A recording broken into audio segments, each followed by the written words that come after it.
Who doesn't love Pretty Woman? It is one of my favorite movies of all time. But we are learning some big-time secrets about that movie now. In fact, did you know that the one scene that everybody remembers the most almost didn't make the cut? I know you know which scene I'm talking about.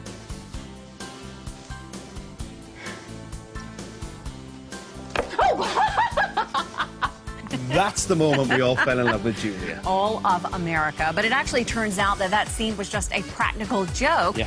And as director Garry Marshall tells us, was never intended to be a part of the movie.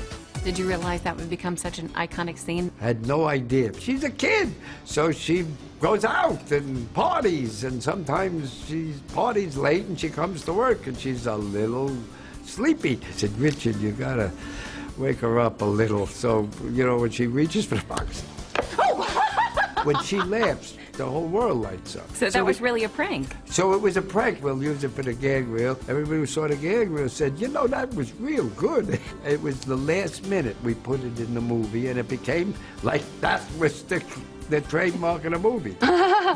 Julia Roberts was relatively unknown. Why was she the perfect one? Once we saw dailies, both Richard and I said, we got something here. After about a few weeks into it, he said, you know, you really don't need me. In his new book, My Happy Days in Hollywood, out now, Gary is full of Pretty Woman anecdotes, like the day Richard first met Julia. The first time Julia and Richard met, I said, why don't you guys talk a minute? And I went a little further away, and I watched them, and it looked like they really knew each other.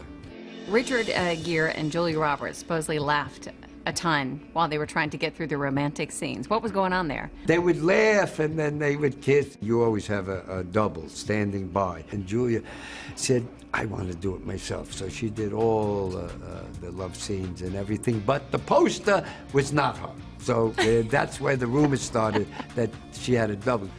A tip of the hat to Julia for volunteering to get in that bath with Richard. It must have been terrible for her. Oh, pure torture.